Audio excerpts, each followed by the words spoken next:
In the coal camp below the ridge that winter, one new mother lay in a company house under a wet sheet, burning up on the third day after the doctor's visit, her baby crying in a drawer beside her. Two hollows over, another new mother sat up in a warm cabin, well and clear-eyed, her color good, her milk in, because the old woman who caught her child had scrubbed her hands raw with lye soap and boiled every rag she touched before she set foot in the door. The doctor carried the fever on his hands from bed to bed without knowing it, or without caring to ask. Dorcas Browning knew it the way she knew a coming frost, not from any book, but from 40 years of watching which mothers lived and which ones did not. Before that winter was out, 6 young mothers in the camp would be dead of the same fever. That is the way the family counted it afterward, and I will not claim a better number than they could.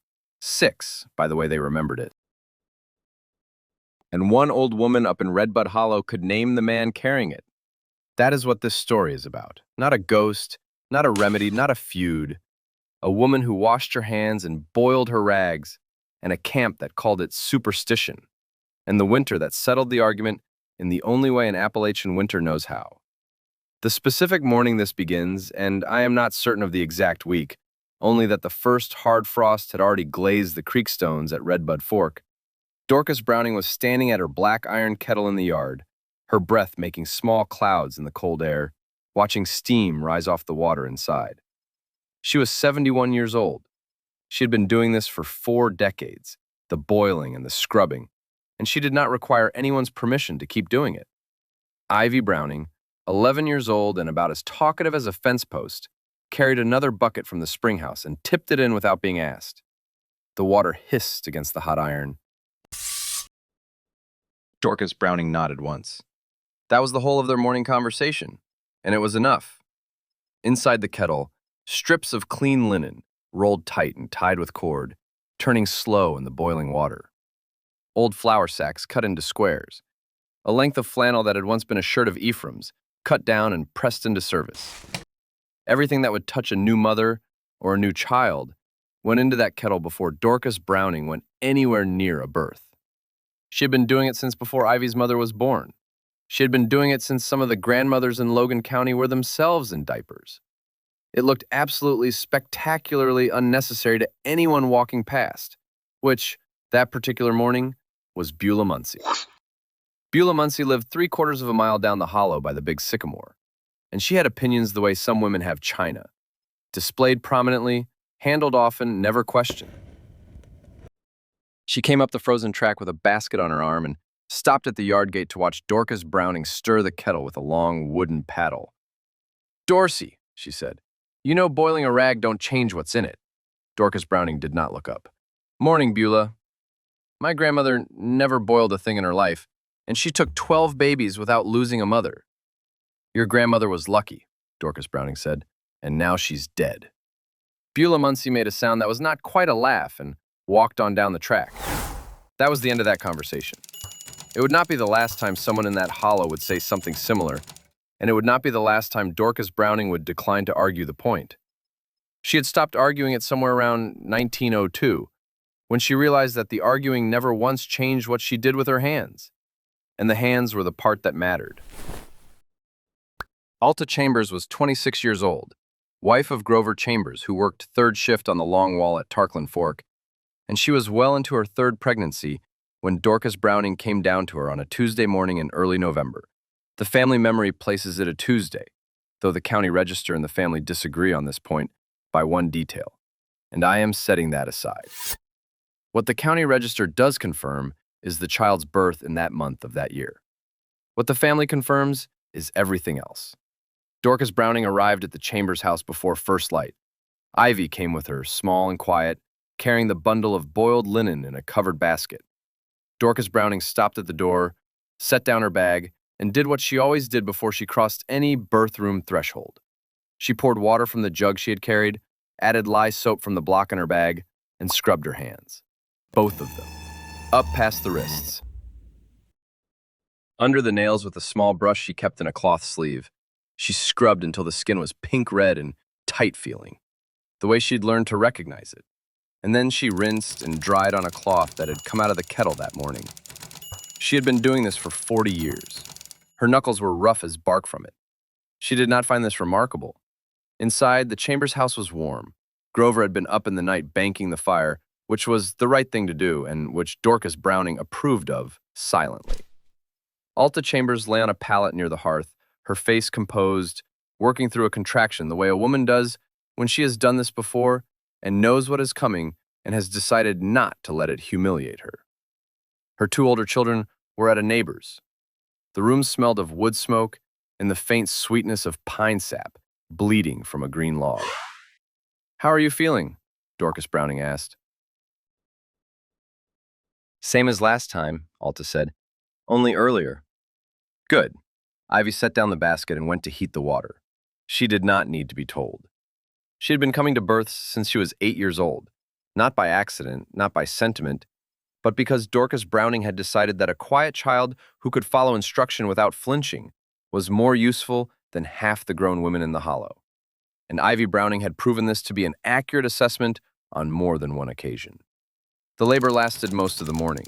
Dorcas Browning moved around the room with an economy of motion that came from long practice, her hands clean, touching only what she had cleaned or boiled, replacing cloths from the basket when they were used, washing again between anything she did that involved the mother's body and anything she did that did not. This was not a ceremony. It was not something she had been taught from a medical text, because no medical text had ever reached Redbud Hollow by any route Dorcas Browning was aware of. It was something she had reasoned out herself over years, from evidence she could not have articulated in any clinical language, but which was nonetheless precise. She had been young once, and she had buried young mothers. She had noticed, not immediately, not in one terrible flash of revelation, but slowly, over the first decade of her practice, that there was a pattern to which mothers burned and which ones did not. Mothers she attended after being at a sickbed herself sometimes burned. Mothers she attended after she had cleaned herself and her tools thoroughly almost never did. Mothers attended by women who came from a neighbor's illness to the birth room directly, without washing, sometimes burned. Mothers whose birth rooms were kept separate from the illness in the house, where a child was already down with something, where a husband had been coughing, sometimes burned. She had not done anything so formal as keep records. She had simply paid attention and adjusted, and paid attention again. She had never used the word infection because she did not know it. She had never heard of the physician who, a world away and a generation before her, had reasoned out roughly the same thing in a city hospital, with records and statistics, and been laughed at for his trouble by every colleague he had. She simply knew what she knew the way she knew a storm coming from the weight of the air, the way she knew a child was turned wrong from the feel of the mother's belly under her clean hands. She knew it bodily, practically, without apology. The Chambers baby arrived at mid-morning, loud and vigorous, which is the correct way for a baby to arrive. Dorcas Browning caught the child in a piece of boiled flannel, cleared the mouth, and held the baby while Ivy moved efficiently around the room. Alta Chambers looked up from the pallet with the specific expression of a woman who has survived something that was going to hurt and did hurt and is now over, which is not the soft look people paint into pictures, but is considerably more satisfying to see in real life.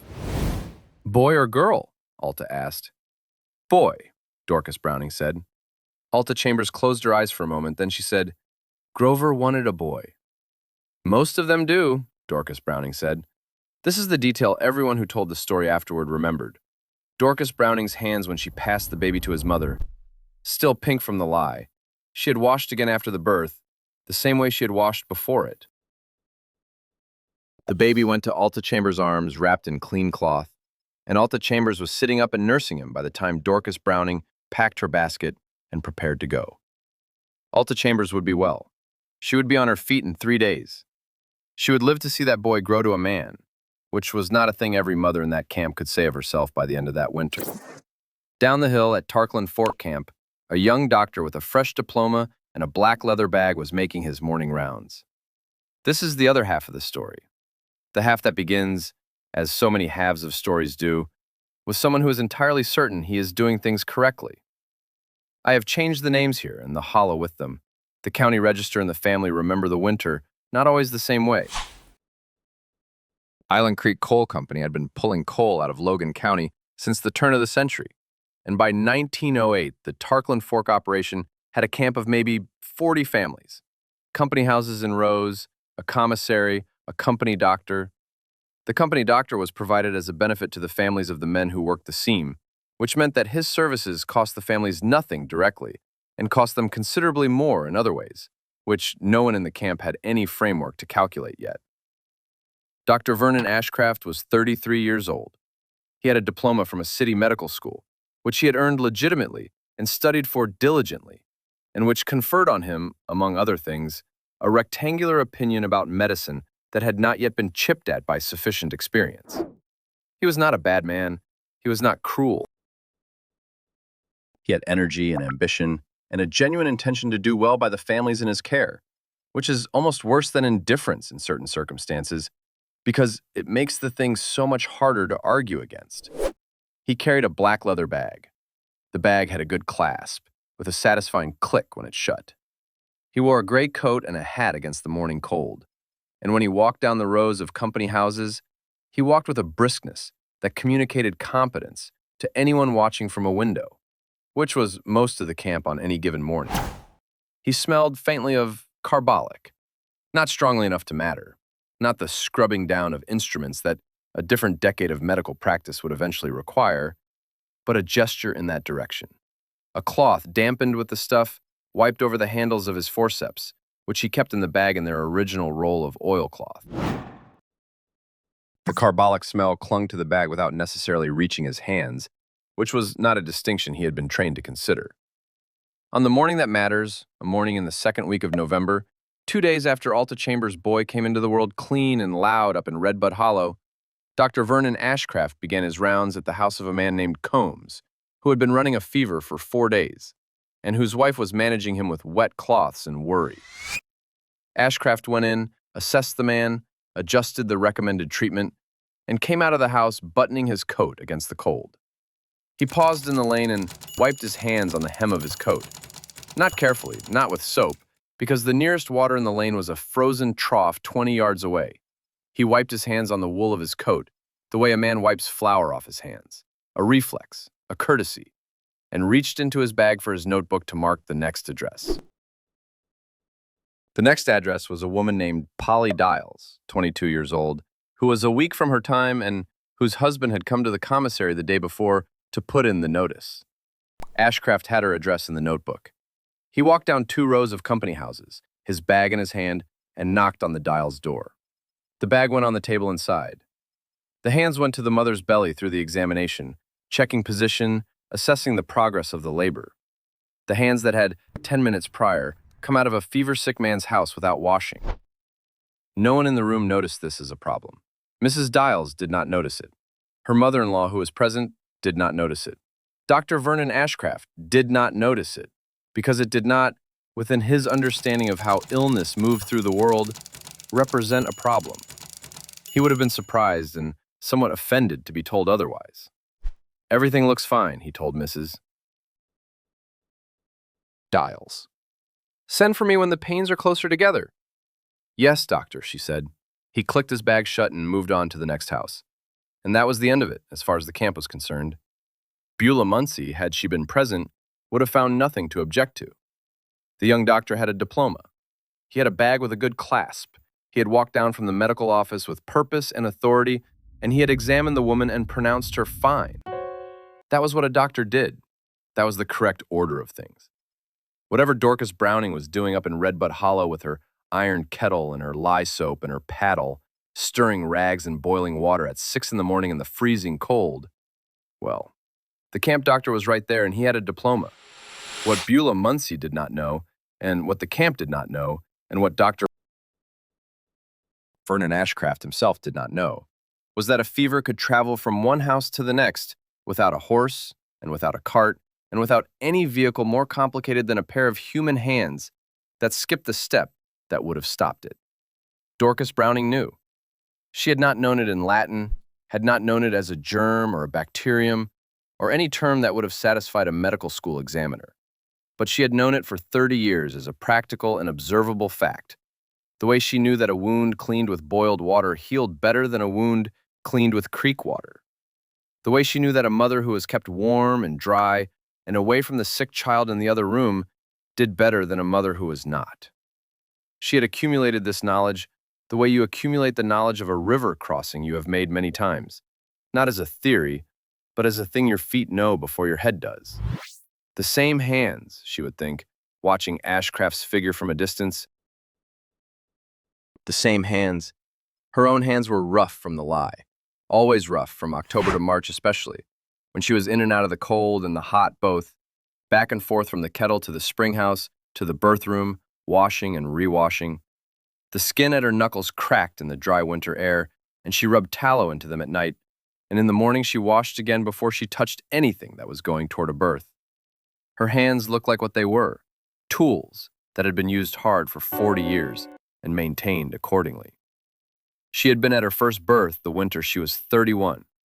Before that, she had worked alongside her own mother's neighbor, a woman whose name was not Browning and whose hollow was not Redbud, and whose county I am not naming precisely, because these mountains keep some things to themselves, and I see no reason to override that practice.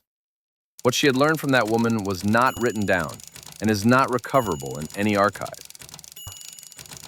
What she had learned from her own decades of practice was worked into her hands and her habits, and could not be removed from them without removing her. Ephraim Browning had not lived to see this particular winter. He had been dead since sometime around 1903, give or take. The family held it as 1903, and the mine records at Tarkland Fork listed the incident with the compressed and tidy language that mine companies preferred for incidents of this kind. A roof fall at the seam. 2 men injured, 1 fatal. Ephraim Browning, aged 47, had been carried out of the mountain on a door taken off its hinges because there was nothing else flat and wide enough. And he had not been conscious when they carried him, and had not regained consciousness before morning, and by morning there was nothing to be done. Dorcas Browning had stood in the yard of the company house and watched them bring him down the slope on that door. She did not forget the door. She had not been designed for forgetting, and she did not cultivate it as a practice. The door had been a practical solution to an immediate problem, and she respected practical solutions.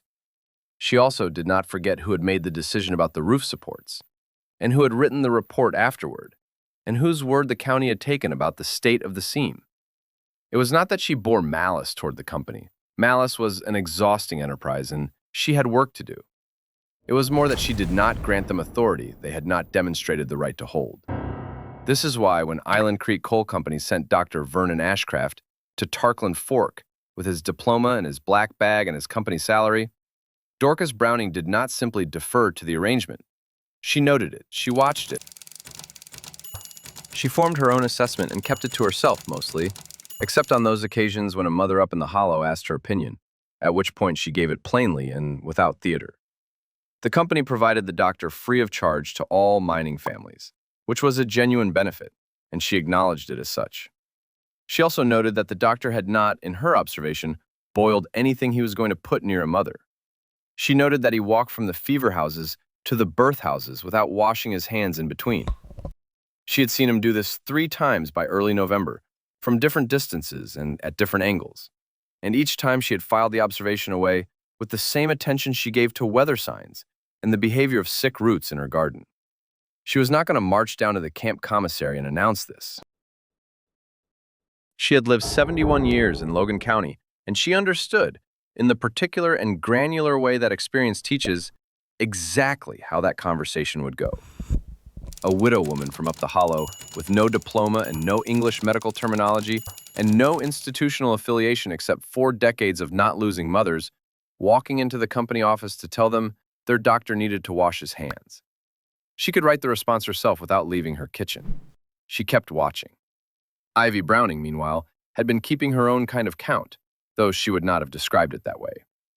Ivy was 11 years old and had the specific quality of attention that children who spend a great deal of time among adults sometimes develop.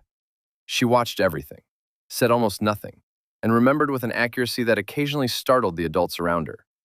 She had been to enough births with Dorcas Browning to understand the basic arithmetic of the procedure. She knew how long things should take. She knew what color a mother should be. She knew the smell of a room going wrong, which was different from the smell of a room going right. And she had learned this not from any instruction, but from the reliable information of her own nose in a series of rooms where one outcome or another had occurred. She also knew, without being told, that the doctor in the camp did not do the washing. She had observed him from the edge of the commissary yard one afternoon in October, walking between houses, and she had watched his hands, and then she had looked at her grandmother's hands, and she had made a comparison that she did not articulate aloud, but which settled into her with the weight of something understood. She did not say anything about this to Dorcas Browning.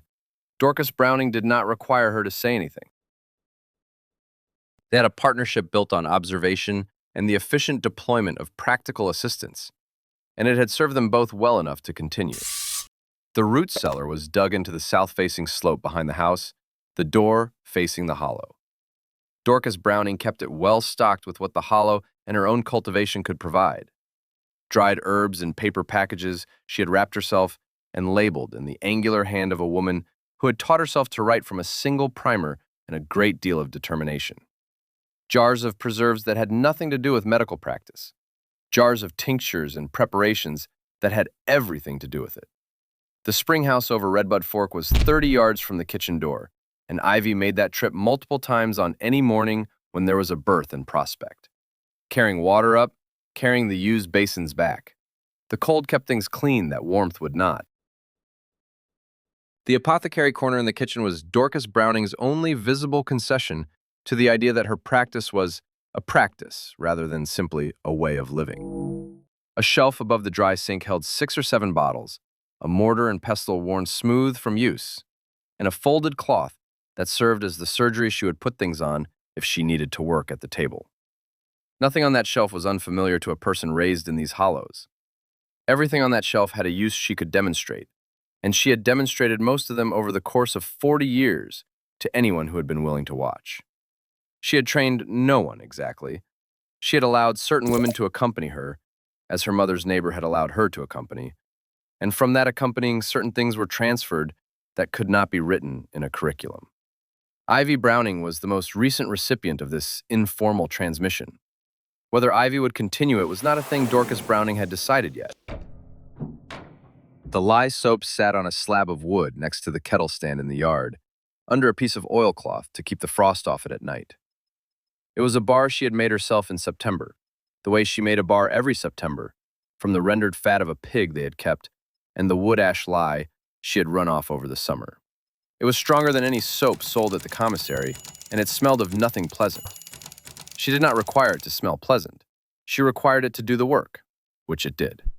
The lye would be important later. This is only the beginning of why. If you came here for stories of hill wisdom that outlasted city certainty, carried down by granny women and tested by fever and coal company and feud, make sure to subscribe. The mountain remembers what the valley forgot. By mid-November, the fever that had been moving through the valley, a general autumn sickness, the kind that came every year with the cold and the crowding of the company houses, had settled with particular weight on the camp at Tarkland Fork. Dorcas Browning heard about this not through any official channel, but through the movement of women across the hollow. The way news traveled in mountains, before newspapers reached the hollows.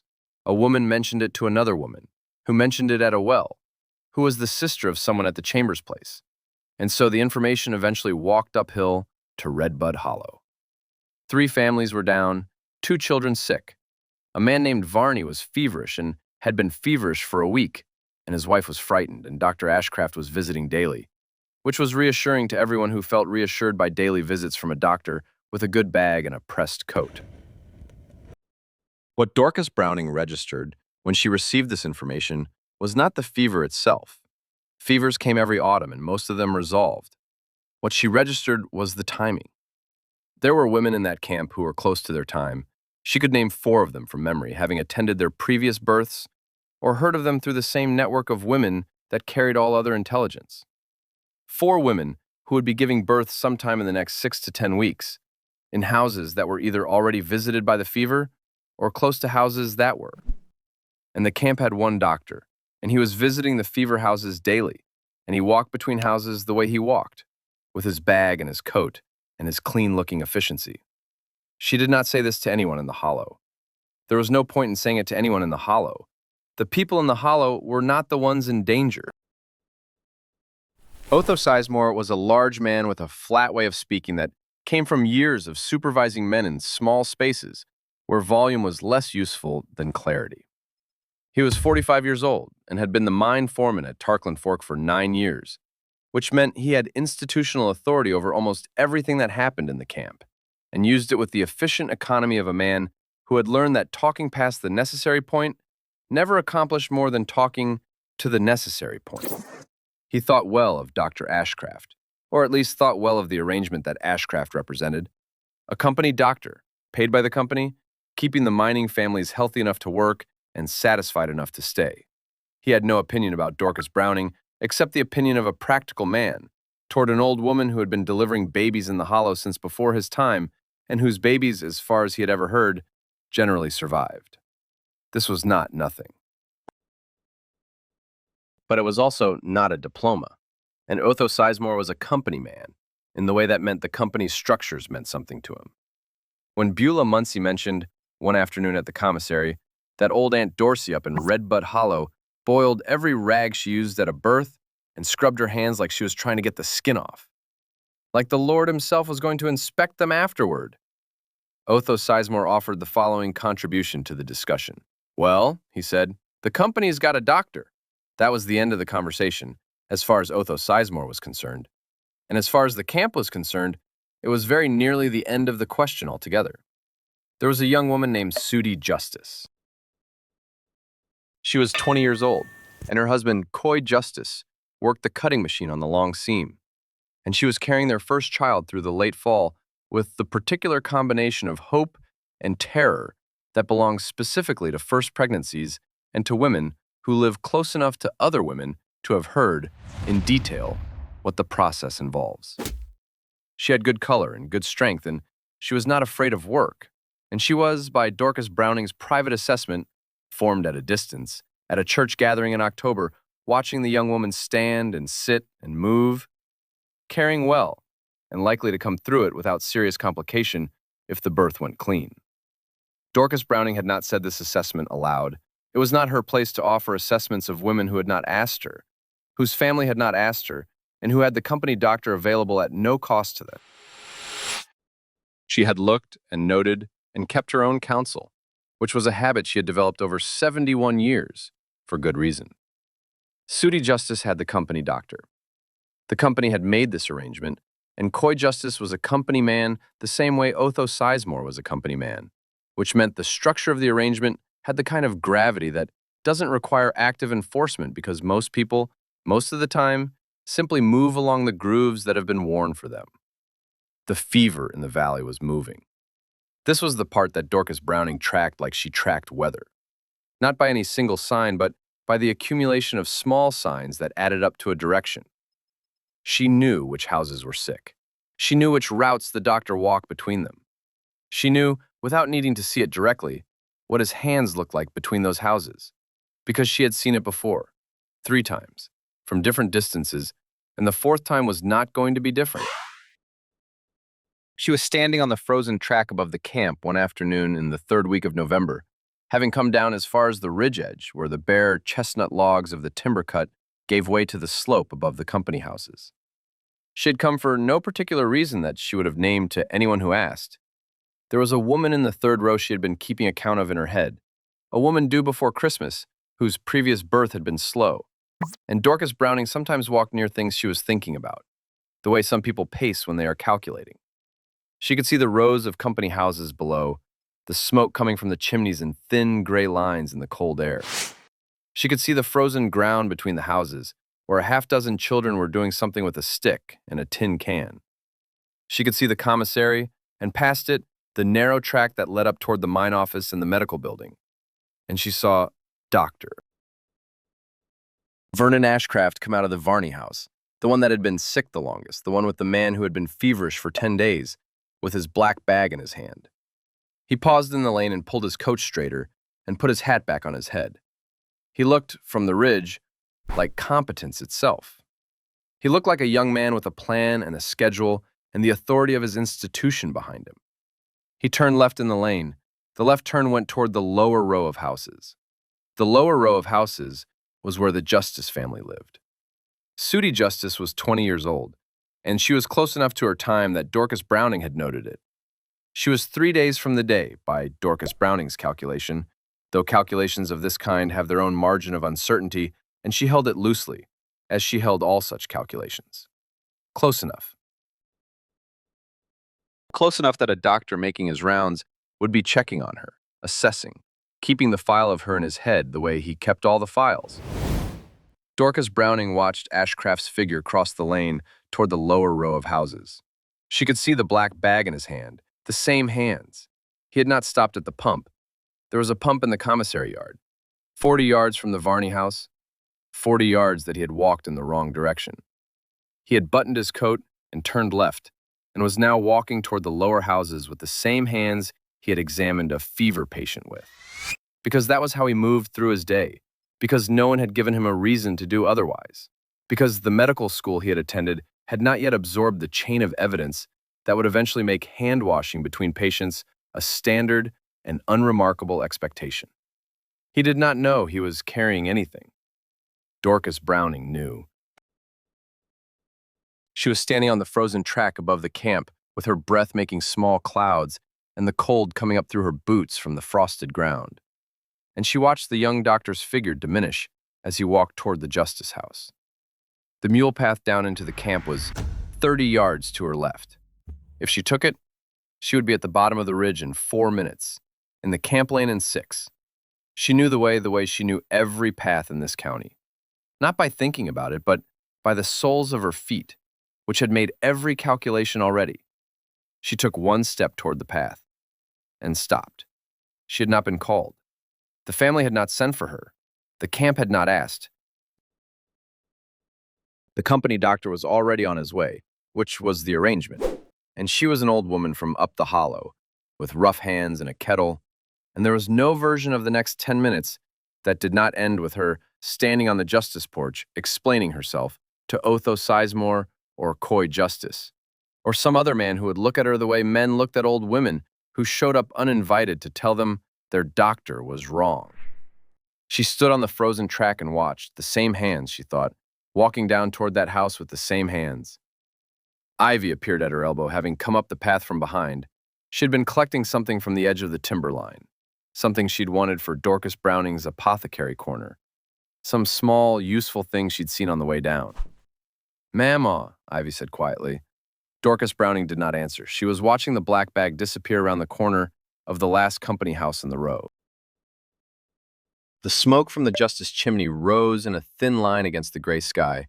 Somebody inside that house had been keeping the fire going all day, keeping it warm, the way you keep a room warm when there's going to be a birth in it. Ivy stood beside her grandmother and watched the empty lane. Dorcas Browning had her left hand at her side, and she looked at it for a moment, the rough, dry skin, the knuckles thickened by decades of scrubbing, the faint smell of lye that never fully left her. She had washed those hands that morning. She would wash them again before she touched any birth room, the way she had washed every morning for 40 years, because the washing was the thing, and she had known it was the thing long before she could have told you why. She took her hand out of the cold air and put it in her coat pocket. Down in the valley, the justice house door opened and closed. The justice house was warm. That was the first thing Dorcas Browning noticed when she finally crossed its threshold, 3 days after standing on the ridge above it with her hand in her pocket, warm in the particular way of a house where someone has been keeping the fire up all night, where the air has the close sweetness of wood smoke and boiled cloth and the specific human heat of labor already in progress and then concluded. She had not been there for the birth. She was there now for something else entirely. And the warmth of the room was a small cruelty, the way warmth sometimes is when it belongs to a place that has just gone wrong. Sooty Justice had delivered on a Wednesday. The baby came in the early afternoon, after a labor that Doc Ashcraft later described to Otho Sizemore as unremarkable and efficient, which was accurate. The baby was a boy, 7 pounds or thereabouts by the doctor's estimate, loud and red-faced in the way of healthy newborns. Ashcraft had been thorough by his own lights. He had examined the mother before and after. He had checked the cord in the afterbirth. He had told Coy Justice that his wife was doing well, and that he should expect her to be up and managing in a week's time. He had clicked his bag shut, accepted a cup of coffee at the kitchen table because Koi's mother had pressed it on him, and walked back up the row of company houses to his next call. He had washed his hands in the kitchen basin before he left. Cold water, a bar of hard soap from the commissary, a quick pass. The record on this part is thin, and I am working from what the family later said, which is that they remembered him washing. Whether the washing was thorough enough by the standards that would eventually matter is a different question, and it did not occur to anyone to ask it at the time. Sudi Justice said she felt fine. She said this on Wednesday evening. She said it again Thursday morning when Koi's mother came in to see to the baby. The baby was nursing, which was good. Sudi was tired, which was expected. The room smelled of wood smoke and new life and the lanolin from the flannel the baby was wrapped in. And Koi Justice stood at the end of the bed with his hands in his trouser pockets and looked at his son and his wife and felt, by all later accounts, exactly the way a man looks when something has gone right. The third day was Saturday. She woke up cold, which was wrong because the room was warm. Koi's mother pressed a hand to Sudi's forehead and took it away quickly, the way you pull back from a stove lid. The baby was in the drawer of the bureau beside the bed, the same drawer it had slept in since Wednesday, and he was crying because he was hungry, and Sudi could not sit up to feed him. They sent for the doctor first. That was the correct thing to do, the right order of things in Tarkland Fork camp. And Koi Justice was a man who did things in the right order. The doctor came, felt the pulse, looked at the tongue, pressed on the lower belly. Sudi made a sound that was not a word.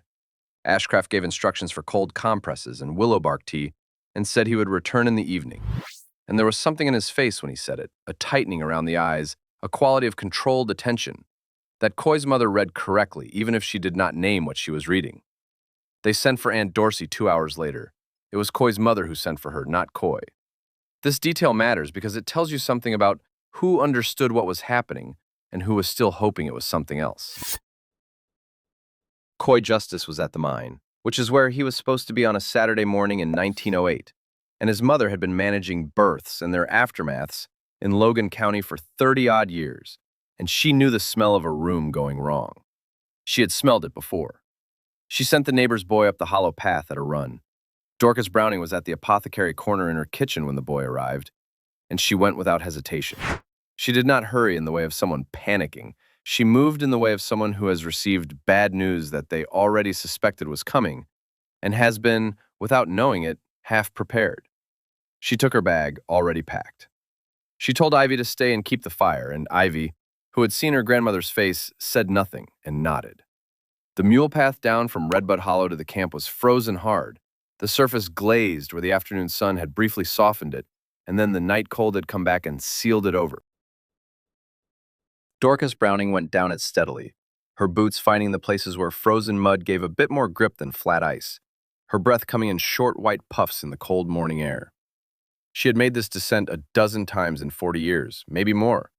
It felt different today. Not the path was the same. The difference was in what she was going toward and what she knew about it. She stopped at the pump in the commissary yard. She worked the handle until the water ran clear and washed her hands there in the cold, with a piece of lye soap she carried in her coat pocket. Working the lather over both hands past the wrists, scrubbing the nails, rinsing twice. Her fingers went numb almost immediately in the cold water. She dried them on the boiled cloth she carried for this purpose, rolled tight in a paper wrapper inside her bag. Then she walked to the lower row of houses and knocked on the justice door. Koi's mother let her in. The woman was 50 or so, with the kind of face that has arrived at an economy of expression over years of managing things that needed managing, and she stepped aside without a word. The room smelled wrong. Dorcas Browning knew it before she was fully through the door. It was not the smell of labor or of newborn or of wood smoke. It was the specific smell she had encountered in a dozen rooms over 40 years, the smell of a fever that has settled in the blood and begun its work. Something sweet and close and wrong underneath the surface smell of the room. She had never been able to describe the smell to anyone who hadn't themselves encountered it, and she had stopped trying. Sudi Justice was 20 years old. She was lying on her back with the quilt pulled to her chin, and she was looking at the ceiling with the unfocused attention of someone whose mind is occupied with something that has nothing to do with ceilings. Her face was flushed dark. The flush went down her neck. The baby in the bureau drawer had stopped crying and gone to an exhausted sleep, and the room was very quiet except for the fire and Sudi's breathing, which was rapid and shallow, and had a quality that Dorcas Browning identified and filed away without expression. "Sudi," she said quietly. The young woman's eyes moved toward her, focused, just barely. "Aunt Dorsey," she said. Her voice was dry, wrong. "I'm here," Dorcas Browning said. "Let me see you." She did what she could. This is the honest account of it. And the honest account is that it was not enough. And she knew before she started that it was likely not going to be enough. And she did it anyway with full attention because there was nothing else to do. She bathed the face and neck with cool cloths. Wrung from water, she had Koi's mother heat at the stove. She gave what she had in her bag that was appropriate for fever. Nothing exotic, nothing dramatic, nothing that would embarrass the account later. Willow bark, which she knew. Careful attention to keeping Sudi as comfortable as was possible to keep her.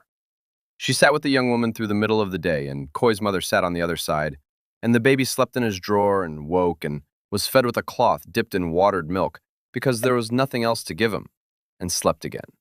The spoon was the medicine, the patience was the medicine, the clean hands on the cool cloth, and it was not enough. Dorcas Browning had known it would not be enough from the moment she crossed the threshold and caught the smell of the room. The fever was in the blood, not on the surface of anything. It was past the point where a surface could reach it. This was not a failure of knowledge or of effort.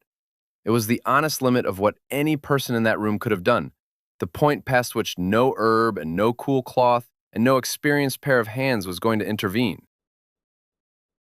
This was the thing she could not say aloud in that room, and the thing she knew precisely. Sudi Justice died on the third day after her son was born.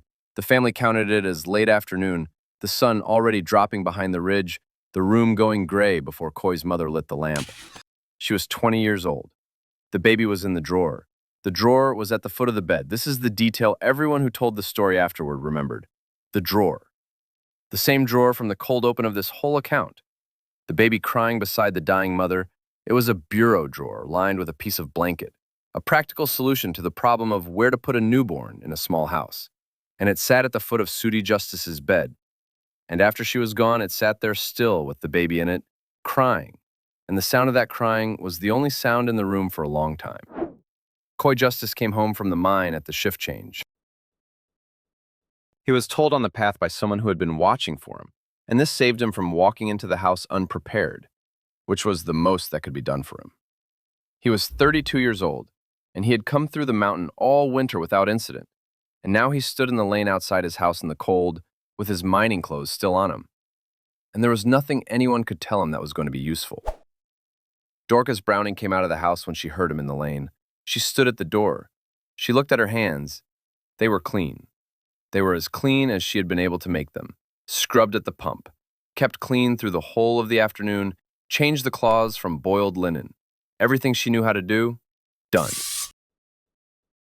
And the same hands had come to a room where the problem was already past the hands, where the door was already past closing, because the door had been opened 3 days ago by a different pair of hands going about their work without washing.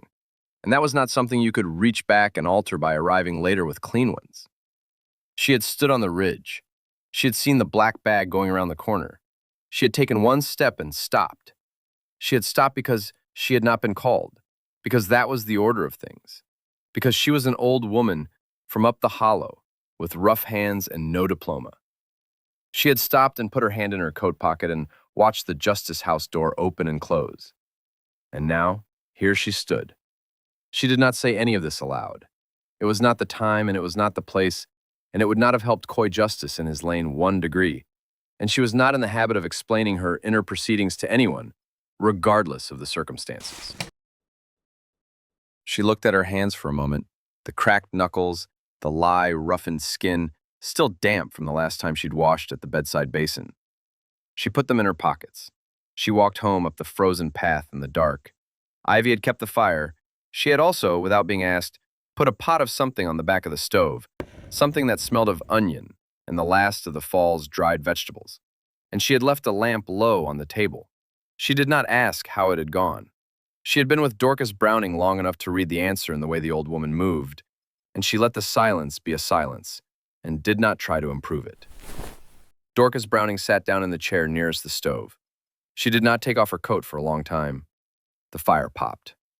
The pot on the back of the stove breathed a little steam. Ivy sat at the table and did not move. After a while, Dorcas Browning said, "Heat that up." Ivy did. They ate without talking, and then Dorcas Browning went to bed. And if she slept, it was not the way she usually slept, which was immediately and completely. The sleep of a person who had earned it. It was a different kind of night altogether. She had already decided somewhere on the path down in the dark that she would not stop on the ridge again. She was not going to make a speech about this decision or explain it to anyone who asked, because it was not anyone's business, and explanations of this kind have never once changed the way a thing lands when it actually comes. She had simply reached the point where standing at a distance and keeping the right order of things had cost her something she was not willing to pay again. She made this decision the way she made most of her decisions, quietly, without theater, and then she went on to the next thing. The next thing was the pattern. The pattern had been visible to her since October, and she had kept it in her head the way she kept most things, not written, not announced, just held. Alta Chambers, who was alive and well in Redbud Hollow with a healthy boy nursing strong. Polly Dials, who had delivered 4 days after the Justice baby, also attended by Doc Ashcraft, who had visited the Varney sick house that same morning. A woman named Rena Crum, 23 years old, who had been seen by the doctor after he came from the Combs house. 2 other young mothers in the lower rows of the camp, whose names I have changed along with the hollow, because this account is a shape, not a catalog, and the shape is what I am here to tell you. Alta Chambers was alive. That was the column on one side of the ledger. On the other side, Sooty Justice was dead on the 3rd day. Polly Dials slipped into fever on her 4th day and was struggling by the 5th. The way the family recalled it afterward, she turned the corner eventually, though it cost her a month and left her weaker than before. And the record on this is thin enough that I will not claim she fully recovered what she'd had before. Rena Crum burned for a week and came through. She told her daughter decades later that she remembered nothing between the 2nd and the 9th day, and this gap in her memory was itself a kind of document. The 2 women I am not naming were not as fortunate. The way the family counted it, somewhere near half a dozen young mothers in that camp did not see the spring. I will not give you a more precise figure than that because the family did not have a more precise figure, and the company's records were kept with the kind of thoroughness that company records of that era applied to things that mattered to the company, which did not include the health of miners' wives in any column that was meant to be counted. It was the pattern, not any single death, that was damning. And the pattern was this. The women who passed through Dorcas Browning's hands went home and lived. The women who passed through Doc Ashcraft's hands went to their 3rd day with their lives balanced on whatever the 3rd day decided. She had not articulated this in those exact terms to anyone. She had not walked into the company office and drawn it on a piece of paper with names and dates and arrows. She had held it and watched it, and now she was done watching it from a distance. I have walked the Guyandotte bottoms below Logan in a later decade, talking to women who were grandchildren of women who were in those camps. And what I found in those conversations was not the dramatic version of this story, not the version where someone stood up and made a declaration and everything changed. What I found was more like the geological record, layers. The slow accumulation of evidence that each woman in those hollows carried privately, the knowledge passed sidelong, never announced, the way mountain people pass information they need to survive without putting it in a form that can be easily argued with. I sat in a kitchen in a later year with a woman whose grandmother had been a neighbor of the camp that winter, and she told me what she had been told, and it matched the county record in outline and disagreed with it in detail. And I am giving you the outline here and accounting for the detail honestly. That is how this kind of knowing travels. Not as a paper. As a body of evidence shared between women who have watched and counted and kept the count. Dr. Vernon Ashcraft, for his part, was not comfortable.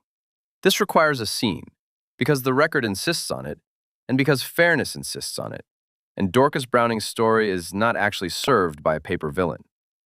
So here's the scene as accurately as I can reconstruct it from the shape of the evidence.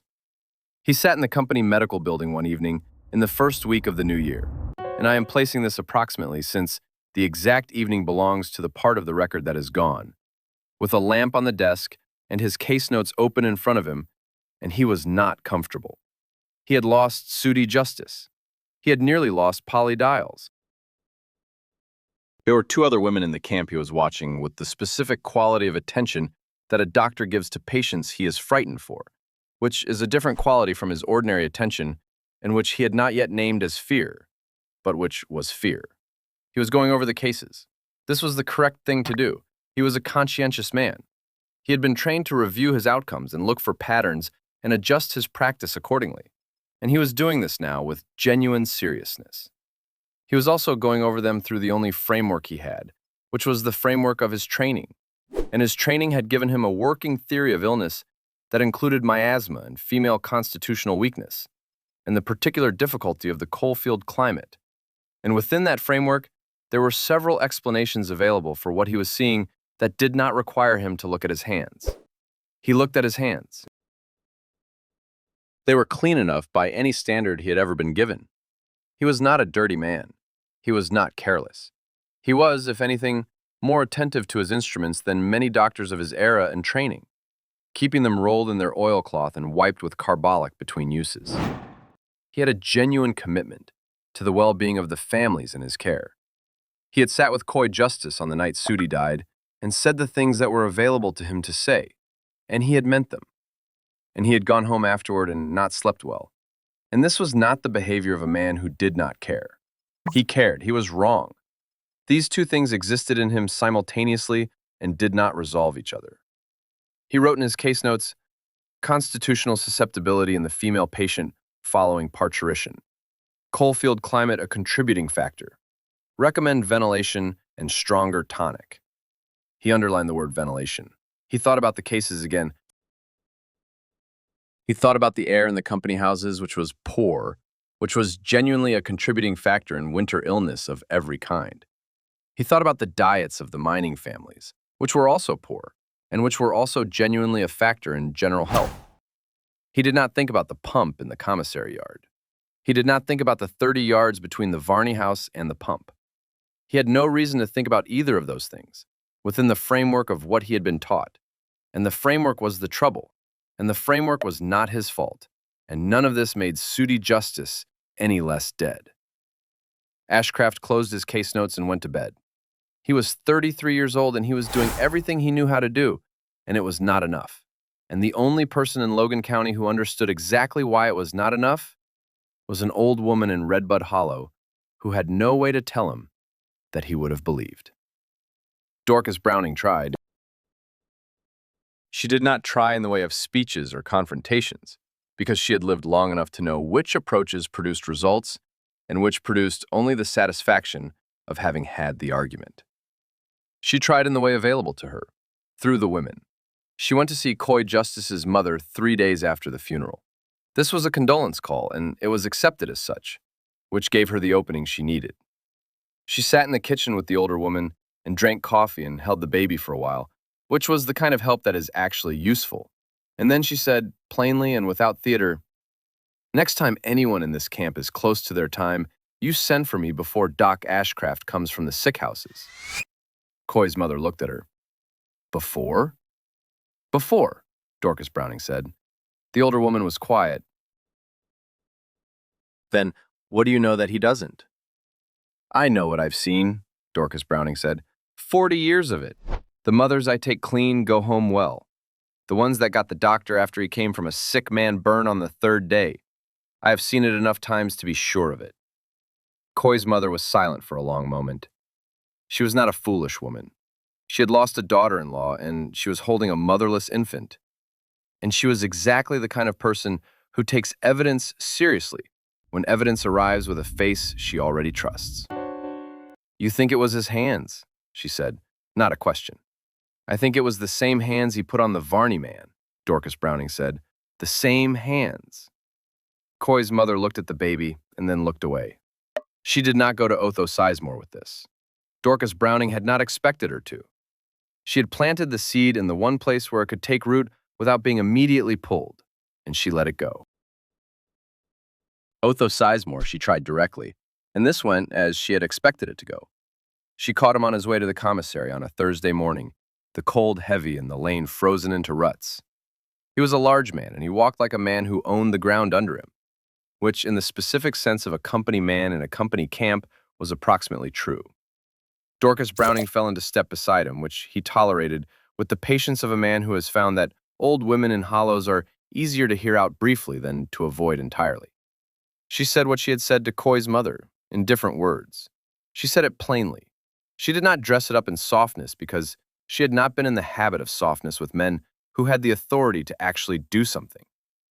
Otho Sizemore heard her out. Then he said, "Aunt Dorsey, the company has a doctor." "I know the company has a doctor," she said. "I'm telling you the doctor's killing the women." Sizemore stopped walking. He looked at her for a moment with the expression of a man who is determining whether he is annoyed or actually concerned, and who is going to arrive at annoyed. "Now that's a hell of a thing to say," he said. "It's a hell of a thing to watch," she said. He started walking again. "Doc Ashcraft's got a diploma from a city school. He knows medicine. You're telling me he doesn't know to wash his hands? I'm telling you, he goes from the sick houses to the birth room and doesn't stop at the pump in between. I've seen it 3 times. "You've seen a lot of things up in that hollow," Sizemore said. Not cruelly, just with the absolute and comfortable certainty of a man who has placed his confidence in an institutional arrangement and is not going to disturb that arrangement based on the observations of an old woman without a diploma. "The company's got a doctor," he said again. "That's what I know." He walked on. And that was the end of the conversation in any formal sense. But conversations in hollows do not end the way conversations in offices do. They continue in the kitchens and at the water pump and across the back fence of the garden. And the thing Otho Sizemore said, walking away from Dorcas Browning on the frozen lane of Tarkland Fork Camp on a Thursday morning in January of 1909, did not stay between just the two of them. It traveled, the way all camp gossip traveled, through the lateral connections of women who talked to women who talked to other women. And by Friday afternoon, there were 3 households in the camp where someone had repeated some version of the exchange. And the versions varied in their details, but agreed on the substance. Beulah Muncie heard it from the woman at the pump closest to her sycamore tree, which was outside the technical boundary of the camp, but close enough to be in the information flow. She heard it on a Friday afternoon, and on Friday afternoon she had a specific reason to pay attention to it that she had not had on the morning she had walked past Dorcas Browning's kettle and commented on boiling rags. Her daughter-in-law was 2 weeks from her time. Beulah Muncie stood at the pump and held the bucket she had come to fill and turned this over in her mind. She was not a stupid woman. She had been laughing at the kettle and the lye and the scrubbing for years because it seemed excessive, because it seemed like the kind of thing old women did when they had run out of other ways to assert authority over a process that no longer required their authority. Because the camp had a doctor, and the doctor had a diploma, and the diploma was a piece of evidence she understood how to weigh. But Sudie Justice was 20 years old, and she was in the ground, and Polly Dials had nearly followed her, and Rena Crum had lost a month she would not fully account for. And Alta Chambers, who had Aunt Dorsey and the kettle and the boiled rags, was in Redbud Hollow with a nursing boy and her color good. Beulah Muncie filled her bucket and went home. She did not say anything to Dorcas Browning that afternoon. She did not make any announcement. She turned it over in her mind the way you turn over a piece of ground that has been compacted for years and is just beginning to loosen. And she said nothing yet. The loosening was there. That was enough for now. The next woman to come to her time in the camp was not Beulah Muncie's daughter-in-law. It was a woman named Clara Holt, 24 years old, who lived in the second row and whose husband, Boyd, worked the haulage. She had delivered twice before without difficulty and expected to deliver again without difficulty. And she had sent notice to the company medical office as she was supposed to do. And there was nothing in the ordinary arrangements of her situation that pointed to any outcome other than the usual one, except that she lived 12 doors down from where Sudie Justice had died. And the women who lived near her had been doing their own counting, and the counting did not reassure. There is a particular kind of talk that passes between women in a place where the women are the only safety net there is. No hospital within reach, nothing standing between company authority and the plain business of staying alive. It was not gossip, whatever it looked like from the outside. It was women telling women the things Women had to know to keep each other alive, passed quiet across a fence or a wash line, the way such things had always been passed. A thing said that way did not have to be argued in front of a man who could wave it off. That was the whole point of saying it that way. 3 women from the middle row of the camp appeared at Dorcas Browning's door in Redbud Hollow on a Tuesday afternoon. They had walked up the hollow path together, the 3 of them, in the January cold, and they arrived at her door with the specific manner of women who have done something that required a collective decision and are still not entirely sure they have done the right thing. Dorcas Browning opened the door and looked at them. "It's Clara Holt," the woman in front said. She was 30 or so, with the name of Daisy Combs, related to the sick man by marriage, which is how this particular thread had pulled through to her. And she had the expression of a woman delivering news she would rather not be delivering. "She's in her pains. The doctor's been sent for. From the sick houses," Dorcas Browning said. It was not a question. "He was at the Varney house this morning," Daisy Combs said. "And the Combs. 3 calls before midday." The 2 women behind her said nothing. They were watching Dorcas Browning's face with the careful attention of people watching a weather vane. Dorcas Browning said, "Wait here." She went inside. She told Ivy to heat the water and prepare the basket. She put on her coat. She took her bag from the hook by the door and checked it. The lye soap, the boiled cloths in their paper wrapper, the things she carried. She had already been down to the pump at the commissary yard twice this winter, and she would go again. She came back to the door. "Come on," she said to the 3 women. They went down the path together, 5 of them. Dorcas Browning, Ivy with the basket, and the 3 women from the camp.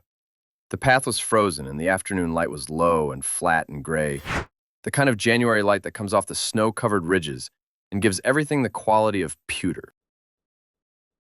Dorcas Browning went first, because she knew the path and because this was not a moment for hanging back to discuss the arrangements. She was not going to stop on the ridge this time. At the bottom of the path, where the camp lane began, she stopped at the pump. She worked the handle herself and washed her hands thoroughly in the cold water, both hands up past the wrists, the lye soap she carried making a thin lather in the cold. She dried on the boiled cloth. Ivy stood beside her with the basket and did not say anything. Then they walked down the lane toward the second row of houses, and there at the door of the Holt house was Doc Ashcraft. He had arrived ahead of her, which she had expected. He was standing at the door talking to Boyd Holt, who was outside with the look of a man who has been told to stay outside and is obeying without enthusiasm. Ashcraft had his bag in his hand and his hat still on, which meant he had come directly from somewhere else and had not been back to the medical office. His coat was the gray one. The bag had the good clasp. Dorcas Browning came down the lane and stopped 10 feet from the door. Ashcraft turned and looked at her. Then he looked at the 3 women behind her and Ivy with the basket. And whatever he had expected on a January afternoon in the Tarkland Fork camp, it was not this specific configuration. "Mrs. Browning," he said. His voice was level. He was not rude. He was simply a young doctor with a diploma and a schedule, and an institutional arrangement behind him, encountering a 71-year-old widow from up the hollow, standing in the lane with a basket of boiled cloths and a piece of lye soap. "Doc Ashcraft," she said. Boyd Holt was looking between them. Inside the house, through the closed door, there was the sound of movement and a woman's voice, low and controlled, the sound of labor that has a way to go yet. Otho Sizemore appeared at the far end of the lane. He had been somewhere nearby, the commissary, the mine office, somewhere within sight of the lane, and he had seen the small procession come down from the hollow, and he had come to see what the procession meant. He walked up to the group with his flat, deliberate step, and he looked at Dorcas Browning and then at Ashcraft, and then at the Holt door. "Aunt Dorsey," he said, "Doc Ashcraft's got this." "Clara Holt asked for me," Dorcas Browning said. This was not entirely true and not entirely false. Clara Holt had not personally sent for her. The women of the camp had, and Clara Holt was the reason. Dorcas Browning was not going to split that particular hair in the lane. "Doc Ashcraft is the company doctor," Sizemore said. "I know what he is," Dorcas Browning said. Inside the house, through the door, the voice of a woman working through a contraction rose and then settled. Boyd Holt was looking at the door with the expression of a man who would very much like to open it and is being prevented by convention from doing so. Ashcraft had not moved from the door. He was watching Dorcas Browning with an expression she could not entirely read. Not hostile, not dismissive, something more complicated than either. He had buried Sooty Justice. He was going over his cases in his lamplit office at night. He was 33 years old, and he was measuring something, at that specific moment, that he did not yet have a name for. "If you want to assist," he said, after a pause that was long enough to notice, "I don't have an objection to that." The word assist landed the way he had meant it to land. It was his birthroom, his patient, his authority. She could stand beside him. That was what he was offering. Dorcas Browning looked at him. She looked at his hands. The same hands, she thought. The same bag from the same morning's rounds. The same gray coat he had put on before he left the medical building at 8 o'clock and had been wearing through 3 sick house calls and across the frozen lane to this door. The same hands that had opened the Varney door and the Combs door and whatever other doors the morning had held for him, and had not stopped at the pump in between. The door to the Holt house was between them. Behind it, Clara Holt was 24 years old and working hard and needing whoever was going to catch her child to have clean hands. Dorcas Browning said, "I need you to wash your hands first." The lane went very quiet. Ashcraft set his bag down on the frozen ground. This is the detail everyone who told the story afterward remembered. Not the argument, not the standoff, not the old woman's words in the lane. The bag going down on the frozen ground of the camp lane, the good clasp pointing up, while its owner walked to the pump 20 yards away. He did not say anything when he walked to the pump. He did not announce what he was doing or why he was doing it. Boyd Holt watched from the door of his house with the expression of a man who has stopped trying to understand what is happening and is simply waiting for it to resolve. Otho Sizemore stood where he had stopped and watched, and his face did not move, and he said nothing either. The 3 women from the middle row of camp who had come up the hollow path with Dorcas Browning stood behind her and waited. Ashcraft worked the pump handle. The water came up sluggish in the cold, the way well water does in January when the ground has been frozen for weeks, and it was very cold when it ran over his hands. He had not asked for soap. Dorcas Browning was already moving toward him with the piece of lye soap from her coat pocket, which she held out without ceremony. He looked at it for a moment and then took it. He scrubbed his hands, both of them, up past the wrists, the way she had done it at this same pump an hour before. He was not performing this for the lane. He was not performing it for Otho Sizemore or for Boyd Holt or for the 3 women from the middle row. There was something in his face and the set of his jaw that had nothing to do with any of them. He had been going over his cases in the lamp-lit office. He had been looking at the column of third days. He had been a thorough and conscientious man who had run out of explanations that fit the evidence, and he had arrived in those private evening hours at the edge of something he did not yet have the language to name. The old woman in the lane had given him a direction, not a revelation. The direction was, look at the hands. He rinsed and dried on the cloth she handed him. He handed it back. He went and picked up his bag and walked to the Holt door. "Mrs. Browning," he said, at the door with a tilt of his head that was not quite an invitation and not quite a concession, and was something in between those two things. "Doc Ashcraft," she said, and went in. Clara Holt was 24 years old, and she was well into her labor, and she was frightened, which was reasonable, given what had happened to Sooty Justice 12 doors down the row, and what the camp had been watching all winter.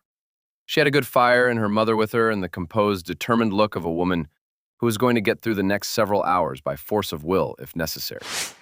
Dorcas Browning went to the basin first, washed again with her own soap, dried on her own boiled cloth. Ashcraft watched this without comment.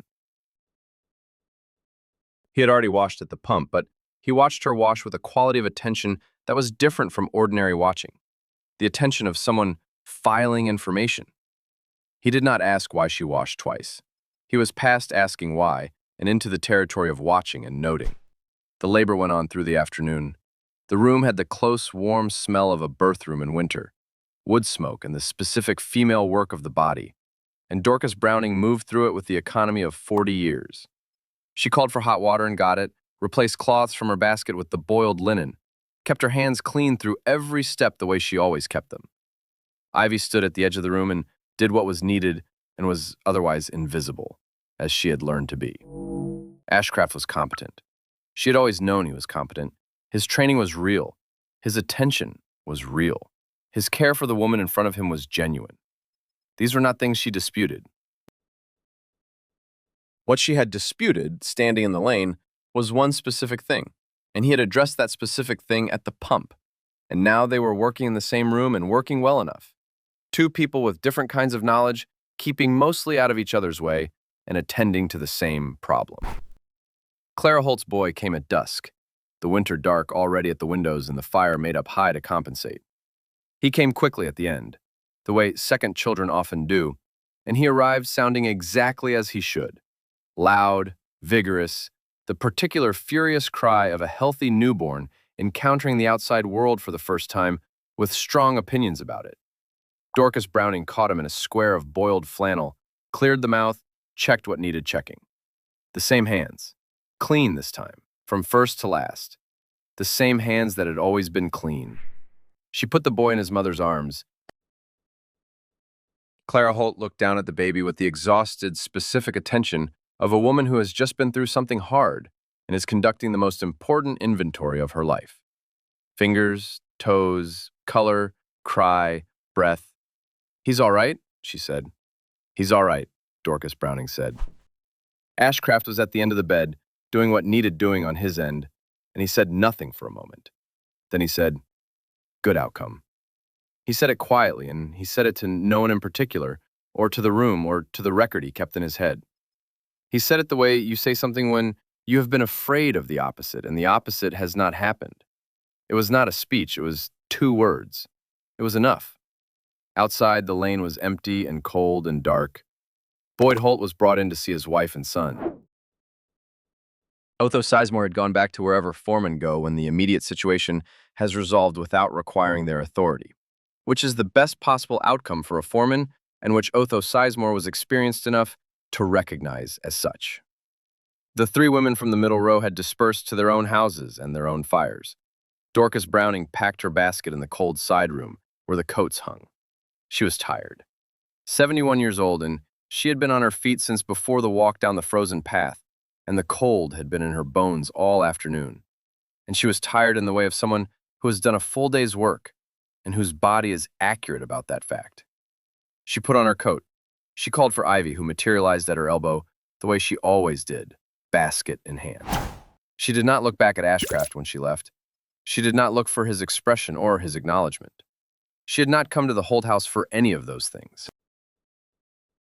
She had come because Clara Holt needed someone whose hands were clean, and that had been accomplished. And she was going home. She went home. The mockery did not become praise. It was more that the specific energy of it dissolved. Beulah Muncie stopped mentioning the kettle. Otho Sizemore stopped saying, "The company's got a doctor," in conversations about birthroom practice, which was not the same as him saying anything different. But the stopping was itself a kind of information. The women in the middle row of the camp began passing a piece of knowledge between themselves, the way women pass such things. Not formally, not with any announcement, but as the kind of information that gets folded into ordinary conversation and becomes part of what you know, without ever quite knowing when you learned it. Send for Aunt Dorsey. Have the doctor wash first. Keep the 2 things separate, the sick house and the birth room, because the distance between them matters. Doctor.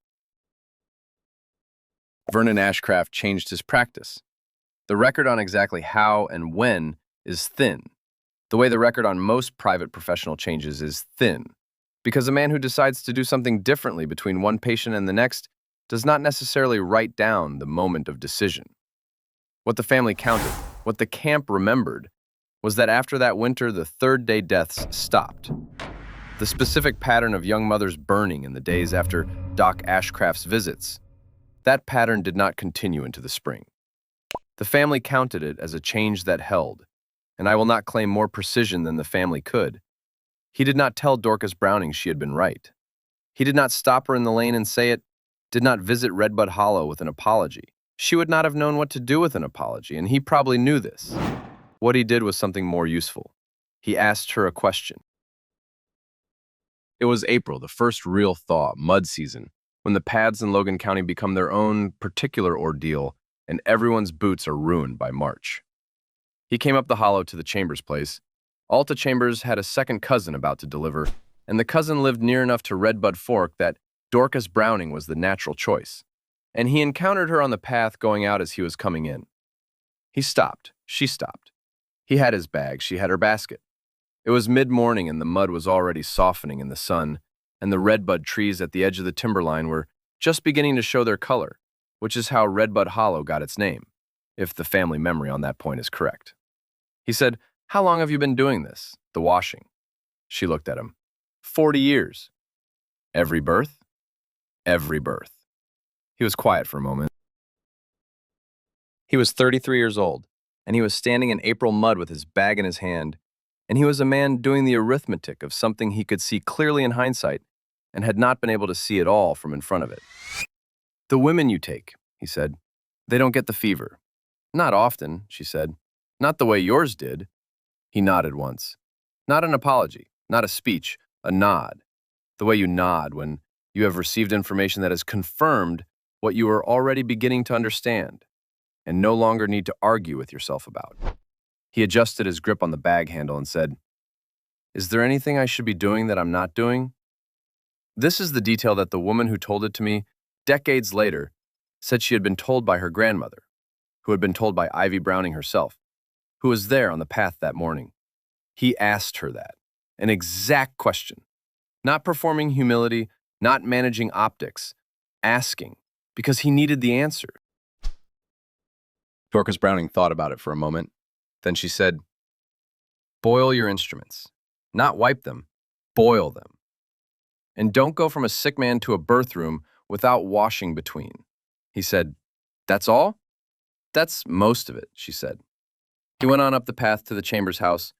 She went on down toward Redbud Fork, and that, to the best of what the family could reconstruct it, was the end of the conversation and the end of the conflict. Both at once, without fanfare and without a declaration of winner or loser.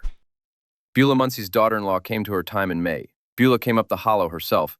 She came in the early morning before breakfast, which was early enough that the dew was still on the grass at the edges of the path, and the wood smoke from Dorcas Browning's chimney was going straight up in the still air. She knocked at the door and Ivy opened it and looked at her without expression. "I need Aunt Dorsey," Beulah said. Dorcas Browning was already dressed. She was always dressed before full light, had been since she was a young woman, and she came to the door with her coat in her hand. "Pearl," she said. Pearl was the daughter-in-law.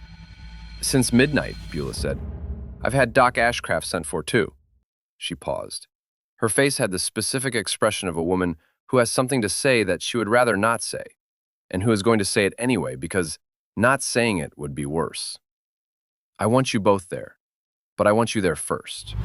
Dorcas Browning put on her coat. She did not say anything about the mornings at the Kettle, or the conversation at the yard gate about boiling rags, or the years of Beulah Muncie's opinions on the subject of excessive washing. She said, "Ivy, bring the basket," and they went. Pearl Muncie delivered safely, a girl, 7 pounds or thereabouts, in a warm house on a May morning, with the apple trees in the yard just past their bloom. Dorcas Browning and Doc Ashcraft worked in the same room again, and he washed at the basin before he touched anything, because that was what he did now, and she washed at the basin because that was what she had always done. The baby cried. Pearl Muncie was clear-eyed and well and sitting up by evening. Beulah Muncie held the baby in the kitchen after, while her daughter-in-law rested. Dorcas Browning was packing her basket in the corner. Beulah said, without looking up from the baby, "I should have listened sooner." Dorcas Browning did not say anything for a moment. She folded the last cloth into the basket and closed the top. "Well," she said, "you listened." That was the end of it. The whole of it, in 4 words. Now, here's what it is useful to know about what Dorcas Browning was doing in that yard with the iron kettle and the lye soap, and why it worked, and what the larger story behind her practice turned out to be when the century caught up with her. A physician named Ignaz Semmelweis, working in Vienna at a maternity clinic in the middle of the 19th century, a full generation before Dorcas Browning was catching her first child in Logan County, had worked out the same chain of reasoning from clinical observation in a hospital setting with records and statistics. He found that mothers on the ward attended by medical students who came directly from the dissection room were dying of childbed fever at catastrophically higher rates than those attended by midwives. He instituted hand washing with a chlorinated lime solution, and the death rate dropped sharply, almost immediately. His colleagues largely rejected the conclusion. He was mocked by the medical establishment of his era, institutionalized late in his life, and died without seeing his findings accepted. His name is remembered now as the man who proved, before the germ theory of disease had been formally established, that unwashed hands carried death from one patient to the next. Germ theory came later, formalized through the work of Pasteur and Lister and Koch in the decades after Semmelweis. What they gave medicine was the mechanism, the specific organisms that inhabited those unwashed hands and traveled from a fever patient's body to a birth room, and found in the new mother's body exactly the conditions they required. Childbed fever, puerperal sepsis, in the clinical language, is a bacterial infection. The bacteria travel on hands. Washing the hands breaks the chain. This is why it worked. This is why it has always worked. This is why Dorcas Browning's mothers lived at rates that would have interested an epidemiologist, had anyone been watching from that angle, which no one in Logan County in 1908 was in any position to do. She had worked it out herself from her own evidence over 40 years. No Latin, no laboratory, no institutional framework. She had buried enough young mothers early in her practice to notice the pattern, and the pattern was observable by anyone who had the patience and the memory and the willingness to hold the evidence against the habit. She had all three. She called it horse sense, which is one of the names for it. Willow bark, which she kept in the apothecary corner and used for fever, has its own history worth noting. The compound in it, salicin, which the body converts to salicylic acid, had been understood well enough by the middle of the 19th century that chemists were working on a more stable derivative. That derivative became acetyl salicylic acid, marketed at the turn of the century under the trade name aspirin. What Dorcas Browning gave a fever patient when she measured willow bark tea was an early and variable delivery of the same compound that would eventually be pressed into tablets and sold in every pharmacy in the country. She did not know this and could not have known it. The mechanism and the relief were real regardless. What she could not do, and what no one in any hollow in Logan County could do in 1908, was reach into a blood infection that had already taken hold and pull it back. The honest account of mountain medicine requires this honest accounting. The things that worked and the things that did not. Madstone treatments for rabies did not work, though they were practiced with genuine belief in their efficacy. Mercury, which some practitioners of the era used internally, was a poison. The instinct to cut and suck a snakebite, pulling venom toward the mouth of the person doing the cutting, is now understood to accomplish little and potentially complicate what comes after. These were the honest failures, and they belong in the same account as the successes, because the honest failures are what make the successes legible. What saved the mothers in Redbud Hollow was not the willow bark and not the tinctures on the apothecary shelf. It was the lye soap. It was the iron kettle. It was the wooden paddle turning the cloth in the boiling water at 6 o'clock in the morning in the winter cold, with the steam rising into the dark air above the yard. The medicine was in the procedure, and the procedure was in the hands, and the hands had been correct for 40 years. There is no monument to that kind of thing. There is only the count of who lived and who did not, and that count is the whole of the record. Dorcas Browning lived to 83. She had been born in the fall of 1836 to 1837. The family corrected it later, in pencil in the Bible, and the pencil is the one I trust. The family places her death in 1920, and the county register agrees with the family on this one within a year, which is better than usual. She caught children in Redbud Hollow and the surrounding hollows until her 78th year, when her knees made the path down to the camp more of an undertaking than she could manage consistently. She stopped at the Kettle when Ivy took over, which is to say she stopped standing over it herself and started sitting nearby and telling Ivy whether the water was hot enough yet, which Ivy did not need to be told but did not say so. Ivy Browning grew up in that hollow and did not leave it. She married in her early 20s, a man whose name is not Browning and whose family I am not naming here. And she had children of her own and kept the practice the way she had learned it: the kettle, the lye soap, the scrubbing, the boiled cloth. She attended births in Logan County into the 1930s, by which point the larger medical world had fully absorbed the principles she had been applying since she was 8 years old, carrying a basin of water across a dirt floor. She outlived Dorcas Browning by a long margin. The family memory holds that she never once lost a mother to the third-day fever in a career that spanned roughly 30 years. The record on the exact number of births is thin, as it always is for practitioners who did not keep formal records, but the family counted it in the hundreds. And the family's pride in the counting was the kind that comes from knowing the evidence, rather than from needing to believe in something. The thing she kept was the block of lye soap. Not the original. Lye soap does not last through decades of use, but a block she made herself, the same way Dorcas Browning had made it, from rendered fat and wood ash lye, and the particular quantity of care that goes into a thing you use to keep people alive.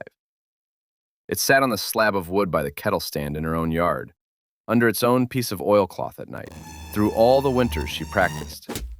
When Ivy Browning's granddaughter described it to the Foxfire writers decades later, she said she remembered the smell of it from her childhood. Strong, faintly acrid, nothing pleasant about it. The smell of something that was not meant to be pleasant and was not pretending otherwise. She said her grandmother's hands were rough from it from November to March, cracked at the knuckles, rubbed with tallow at night, and then washed again in the morning before any birth room was entered. The granddaughter said she would always smell that soap. She could smell it in the room and the preparations were right. That is the artifact. Not a museum piece, not a documented specimen behind glass. A smell remembered, a practice carried, a block of soap under an oilcloth on a cold morning. It is also the most accurate record, because it contains the practice and not just the object. And the practice was the whole of the thing. Dr. Vernon Ashcraft practiced in Logan County through the 19-teens. The family memory of him, and I am careful here to say family memory because this part of the account belongs to what was passed down, not to any register I can cite, is not harsh. He was not Dirty Hands Ashcraft in the long run, not in the way that name implies a man who never learned. He was a young doctor who had not been taught something he needed to know, who learned it from an old woman in a lane on a January day, and who changed his practice and kept it changed. That is not a small thing. Most people, when they discover they have been wrong in a way that has cost other people their lives, find a more comfortable interpretation and live there. Ashcraft did not appear to have done that, or at least not entirely. The third-day deaths stopped. His outcomes changed. He lived with what the winter had been, the way you live with such things, carrying them, not putting them down. What his internal account of the winter was, he kept to himself. That is probably the right call. Sudi Justice is not forgotten in this account, and she should not be. She was 20 years old. She is the honest limit, the thing that cleanly held hands could have prevented and did not prevent, because cleanly held hands arrived 3 days too late. The arithmetic of that is not softened by any of what came after, not by Clara Holt's healthy boy, not by Pearl Munsey's daughter, not by the improved outcomes that winter gave way to. Sudi Justice's son grew up motherless in the camp at Tarkland Fork, and that is an irreversible fact and belongs in the same account as all the surviving mothers. The honest accounting holds both. Alta Chambers is in the accounting too. Her boy was nursing and her color was good, and she was on her feet in 3 days, and that is also an irreversible fact. And it is the fact that Dorcas Browning had been building her practice toward for 40 years without knowing that was what she was building. 2 mothers, 1 winter, 1 pair of hands that came clean to every birth, and 1 pair that did not know it needed to. That is what the story cost and what it taught, and those 2 things cannot be separated without losing the truth of it. Strip all of it down, and what is left is not mountain wisdom, or the failures of trained medicine, or the women who are never given their due. What is left is smaller and harder than any of that.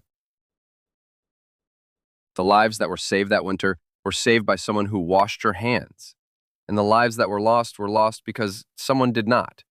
and no diploma in the world changes which column a name ends up in. That sentence belongs to Dorcas Browning, though she never said it in those words and possibly never needed to. It was in her hands. It had been in her hands for 40 years, in the pink-red skin and the cracked knuckles and the smell of lye that never fully left her. In the coal camp below the ridge, there were two new mothers that winter. One lay under a wet sheet burning, her baby crying in a drawer beside her. The other sat up well and clear-eyed, because the old woman who caught her child had scrubbed her hands raw. The drawer became a cradle.